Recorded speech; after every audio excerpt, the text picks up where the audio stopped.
Hello and welcome back to Planescape Enhanced Edition with me, Bardon. Yes. Right, let's get you fixed a bit. Guys, kill that. Endure. In enduring growth. She's almost dead. Okay, good, it's dead. Right, so we're still in Ravel's maze. We haven't moved that far. Basically, when I tried to exit the little area where she was, we got some dialogue, which was to do with basically the brambles that were there, and we used Ravel's hair on it. Okay, but the game auto-saved when I came in here, and then I realized that I hadn't actually turned the video recording on. I turned the sound recording on, but not the video recording. Okay, now these things are crazy, so we're running away from. This is what I get for getting into Stagger's not working in this. Stagger's not working in this. Damn it. Stagger fights the clock. Fights not. Stagger fights not working on this thing. Use that on him.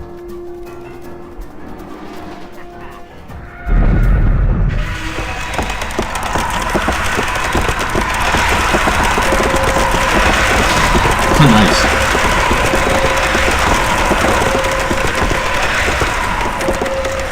So we're heading down this way to see what we can CCC. I think we're going the right way.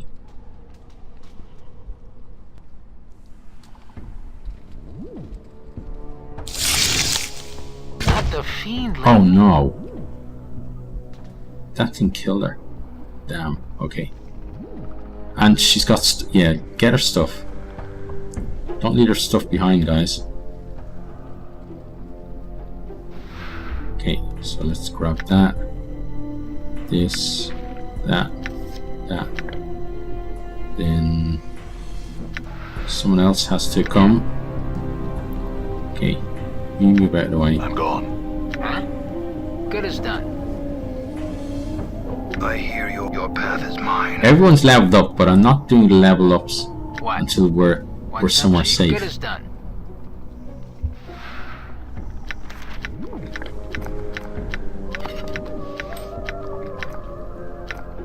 Okay, his inventory's full. I'm listening. Is your inventory full as well? What's the word? Sure, why not? I'm here. A pleasure. Hopefully not. Okay, not. Good. Right. And then there were 4, I guess. Then we come down here. Oh. Okay. Or maybe then there were 3. Oh god. Yeah. Let's just run past these. Yeah, we know you're wounded. Run away. Running away is definitely the thing to do. Let's go in there. Follow Zuthimon's path, Dakon. Okay, we're actually back to where we were.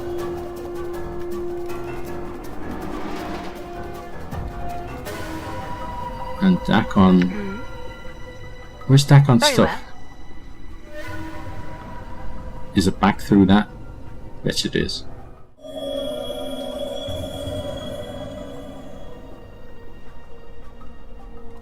The space beneath this bramble arch seems shadowed. Okay, fold our arms.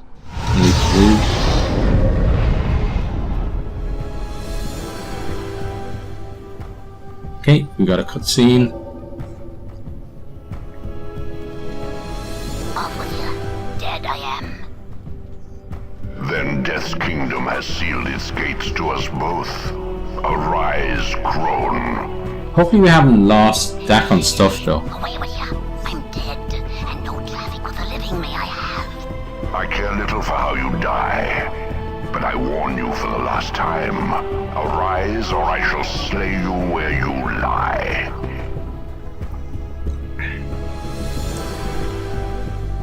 So Ravel isn't dead then? I had thought that dying at his hand would fulfill the requirements the past put forth. You cannot have thought that one would have a chance. You were indulgent to let him think he was successful. Powerful this incarnation is. And kill me he could have, but for a few tricks I possess. Ah. Fortunate was I. Fortune abandoned you the moment I found you. Has your life prepared you for what is to come, hag? I am not afraid. Not of the likes of you, ragged thing. Weak Ravel may be, but a few tricks has Ravel learned over the years, and I have known you would come.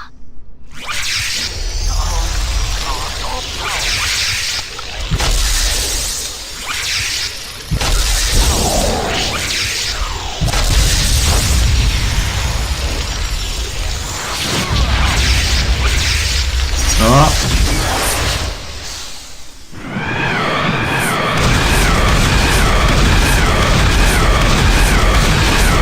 Ravel maybe get off as much as you can chew. No, still alive.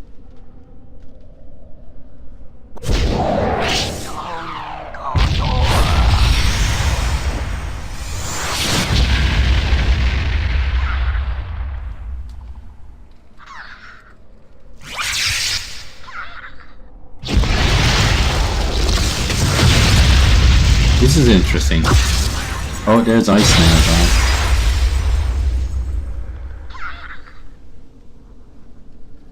No longer shall you trouble existence with your presence, poor Ravel. witch.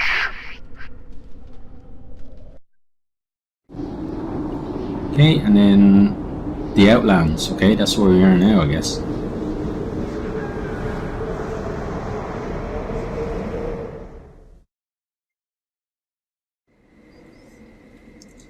Right, so most of the people are dead, which is a bit of a problem. Okay, now let me check something.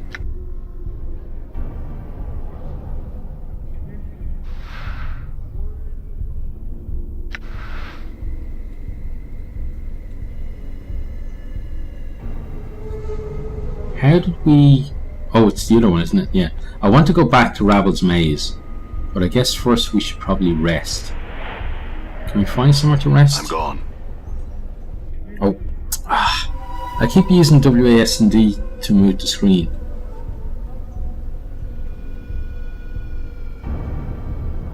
Lim. Okay. Where do we rest?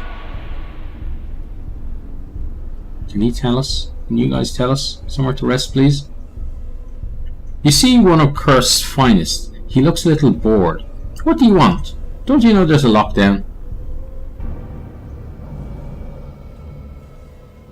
Nothing, farewell. Yeah, you're not any good to us. Let's find somewhere where we can rest. Maybe in here? Let's try anyway, let's go in. In. Here we go. Yeah, let's try. Oh. Rest the party. You can't, okay, we can't rest here. There we go. We'll be back to you later when we find out why. Oh, I was going to say why those people are on the ground, but it's Dakon. Dakon and Anna are just, the corpses just follow us around the place. Don't know why Ignis isn't. Maybe because we went through a portal when the others died. Just after the others died, should I say. There's a lot of crazy dinosaur looking things around here.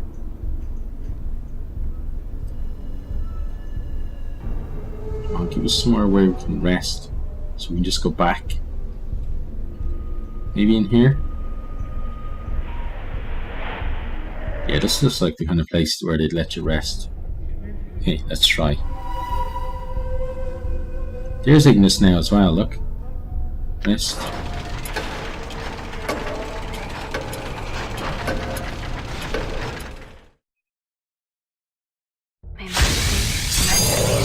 Okay, good. Now, special ability, raise dead on you.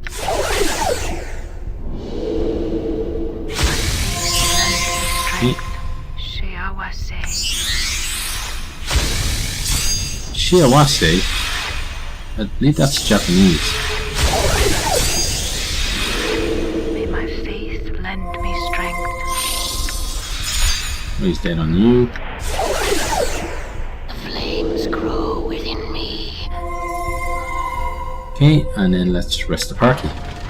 Right, so yeah, we definitely need to go back there to get all the stuff that we dropped. Hopefully we can though. Lend me strength. Rest again. Because she's using all her spells when she doesn't have to.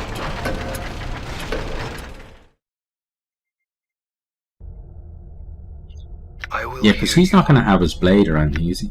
Well, he does have his blade. I guess he can't lose his blade. When he has all the stuff that he was carrying. How about you? He's got that. He's got full inventory. He's got a full inventory. But does that mean that we have everything? Because I'm paranoid that we've lost something that we actually need.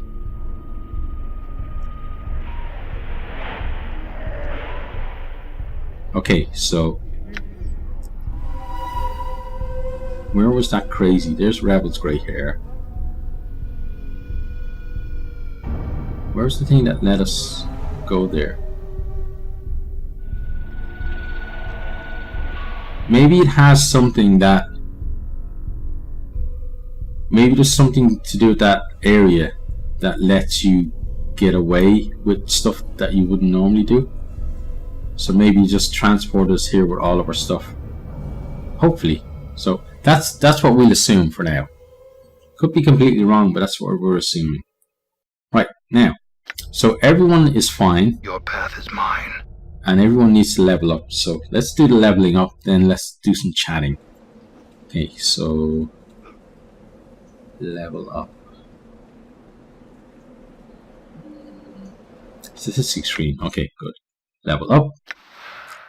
Right, so he's going to get saving throws better, spell memorization ability improved, 1 characteristic points gained, 1 hit point gain. Okay, so what should we put it into?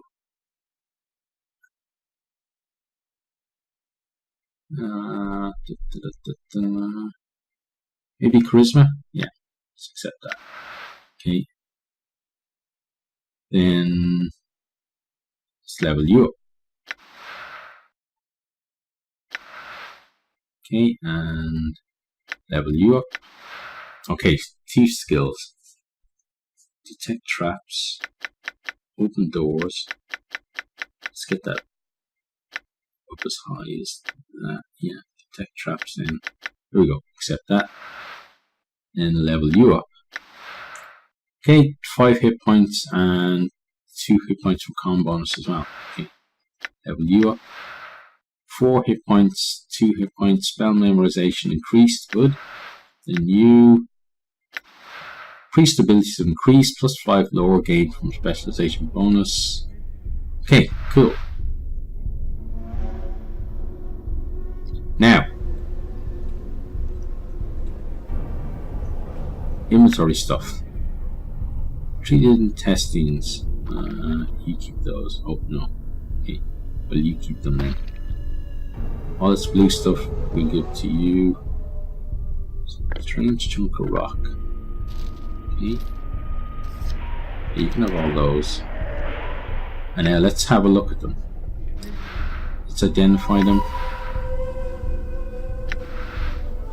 You know, do they have to be in his inventory maybe?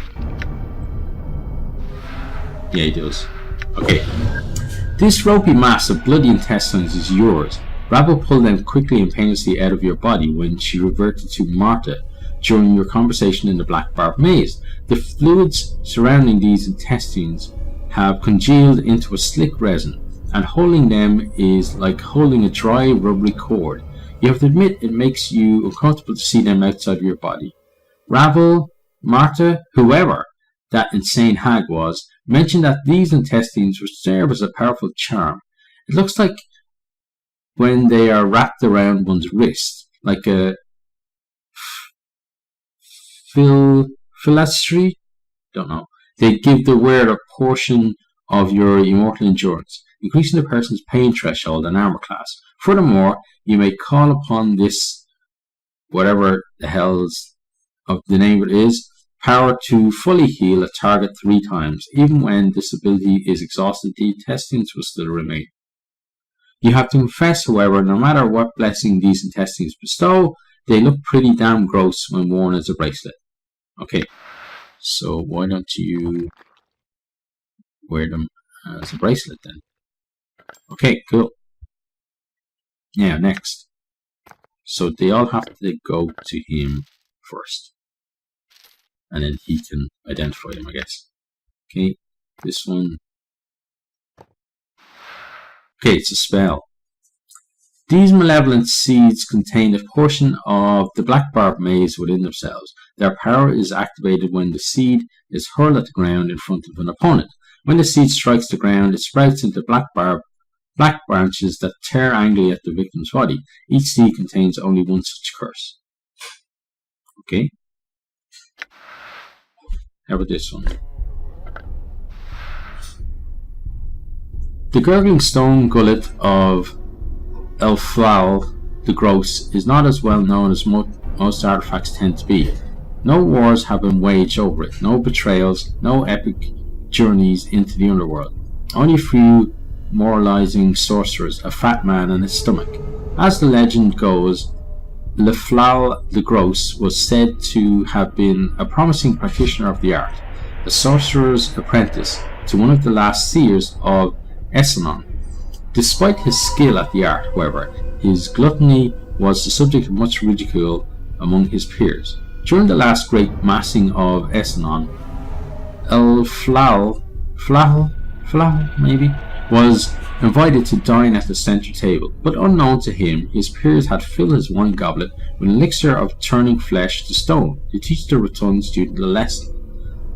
Elflal consumed such great amounts of food and drink during the mass, however, that it diluted the potion's effect.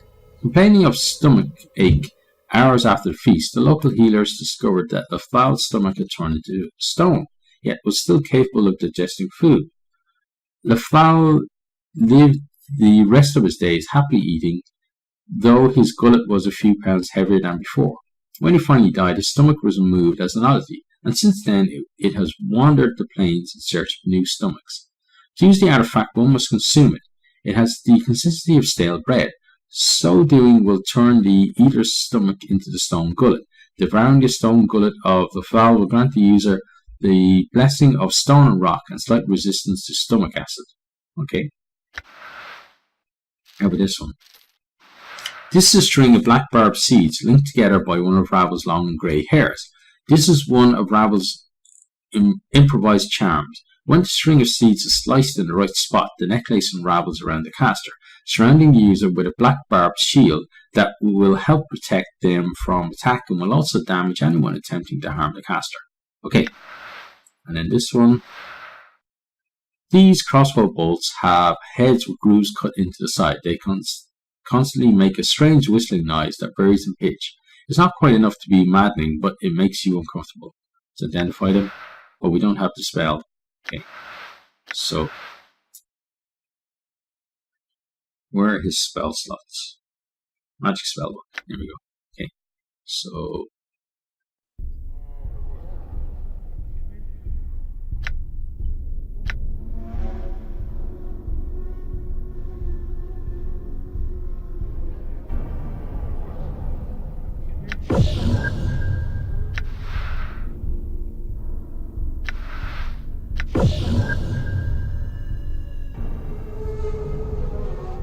armor would be a good one. Let's get rid of some magic missile.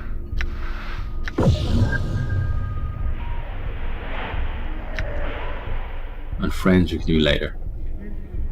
Level 2 spells. That.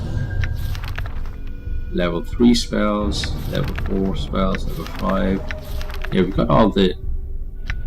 We've got lots of them, but we don't have any slot, or we don't have any spells to put in those slots. Aid, cure moderate wounds, spiritual hammer. Okay, and this one, flame walk, prayer, remove curse, speak to the dead. Yeah, let's get that one. That one again, I guess. Cure serious wounds. Sounds interesting. Okay, how about Ignis? Okay, those. Infernal Shield.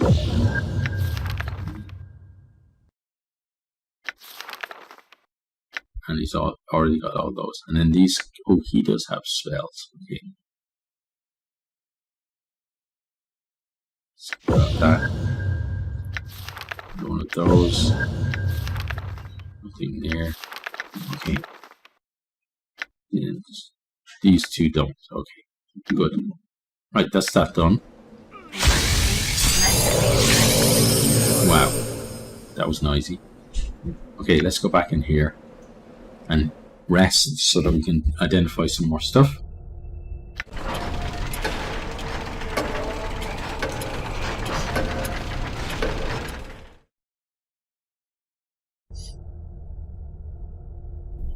Okay, so we give that to you, give that to you. Scroll of Fire and Ice. Maybe you could use that with a spell. Good. Okay. Then let's see. Let's identify this. Smell. These bolts are somehow capture the deadly harmonic of Pandemonium and then added insult to injury by imprisoning an raised air elemental inside the head of the bolt. When one of these bolts strikes an opponent, the head shatters and the air elemental is released. The elemental will whip around the opponent in a frenzy, making one strike before it vanishes. Okay. Interesting. Anything else that needs identifying? Abel's fingernail. Oh, that needs to be identified, yeah. Okay. So, give it to you. Identify with a spell. This twisted fingernail of extruded night hag skin has got to be one of the ugliest things you have ever seen. It's modeled green, red, and black surfaces, almost a foot long, and it seems like it was used alternately as a scratching aid, nose picking tool, and gardening trowel. Looking at it makes you wish that Ravel did not chew her nails, or at least had a nail file with her in the maze. Okay, interesting. You already know about those. Yeah. Okay. Fiendish Eye. Bloody Teardrop. Farred's Crutch. We should look at that. Or this, that is to be identified as well. Okay, inventory full, so let's swap something. Here, you can have some hair, since you have none. And you can have that as well. Okay. Then you can give us that. And we'll just check everyone else. Okay, so 3 more things to be identified, but pretty sure that we are out of spells. Yes, we are. Okay. So let's go to his spell book and go down to here. Let's remove that for now. Another one of those in. Then rest. Identify those 3 and then just put 1 identifier in. After the next, yeah, before the next rest. Okay. Now. Oh, keep doing that. Identify. Spell, please. Okay. This glistening red tear was shed by the martyred Harmonium officer Saluri Day when he was put to death on the Harmonium's home plane of Ortho. Mistaken as a member of the hated Revolutionary League, Salairu Day's obedience and loyalty was such he could not bring himself to challenge the allegations of his superiors. At the moment of his execution, 3 tears fell from his right eye and turned to stone as they fell upon the flagstones of the square. Ironically enough, an artist subsequently revealed the Harmonium's mistake to the public, discrediting them. Ever since, the tears of Salairu Day have been considered relics of the Harmonium and used as a lesson to the evils of unquestioning obedience by the Revolutionary League. Okay, interesting. Let's identify this. This little red eyeball makes you uncomfortable just looking at it. It looks like it was taken from some huge reptile, and it's still moist. as if it was just taken from the unfortunate creature's socket. Okay, a well-known and respected fiend from the lower planes, Kalimdar was a member of the fated faction in Sigil. His businesses were spread far and wide. It was said he had a glittering torch. For every enterprise he undertook was successful. He planned carefully, took few risks, and prospered. Occasionally he was forced to collect on debts, which could be bloody undertakings, but in the end he always received his payments. One day, one of the debtors came to Kalimdar and told him he could not settle his debt with coin, but would provide something of greater worth, if the fiend was interested. The man was a hedge wizard of little power, but he claimed he knew the ways of blessing a businessman's eyes so that no opportunity would ever escape his sight. Kalimdar, both greedy and intrigued, agreed to accept the enchantment as payment. It worked too well, as perhaps the wizard had intended. Kalimdar's enchanted eyes soon saw opportunities everywhere, too many to be exploited, and many others the fiend did not know how to take advantage of. What his blessed eyes saw, his hands made broken. Every opportunity he tried to take advantage of, his ineptitude mangled. His businesses fell apart. His financial empire crumbled. He soon found himself in debt to his fellows, who had little sympathy for their former competitor. Kalimdar, unable to bear his reversal of fortune, finally plucked the offending eyeball from his socket and placed it within a cube to glance upon his mantelpiece. Then one day the eye simply vanished. Instead, the eyeball itself sought a better opportunity as a free agent, but this has never been proven. When placed within an empty eye socket, not only does the fiendish eye grant the wearer a trace of Kalimdar's fiendish immunities, it also grants the wearer a bonus to their dealings with others, allowing them to thread their way through the conversation and take what they need. Still, the blinding array of opportunities the eye presents to the wearer blinds him to the opportunities he does take, reducing how much he learns from his experiences. Okay, so I don't want to use that, I don't think. And then, okay, so Farrod's crutch. This rickety wooden staff has a crosspiece nailed across the top. The crosspiece is wrapped in rags, presumed to keep the damn thing from jamming too sharply into Farrod's armpit when he leans on it. The crutch, not surprisingly, smells terrible, and every inch of it is covered in dirt, sewage, and various unidentified stains. Something about the crutch makes you wonder. Despite this fragile appearance, it is held up rather well. You even test it with your weight, and holds you up without so much as creaking. Considering Farrod's scavenging nature, the crutch may have some value beyond its surface appearance for him. It might even be used as a weapon. Okay, interesting. Okay, so that's all of that done. And I think let's head on outside, but I think we're going to end the episode here. So, we got out Ravel's Maze, we're now in Curst, and... You know, it wouldn't kill you to say a few words to me, fiendling. Or hug me. Or kiss me. What's she going to say back? Oh, nothing. Okay. But next time we'll do some exploring here, chat to some people as we normally do. But for now, it is the end of this particular episode. So I hope you've enjoyed it. And if you have enjoyed the series so far, hopefully you'll consider hitting that like button, sharing with a friend or two, or on your favorite social media. And really hope to see all of you next time. Goodbye. Thanks for watching this video. I hope you enjoyed it. If you did, maybe you'll hit the subscribe button there on the right and check out some other videos here on the left.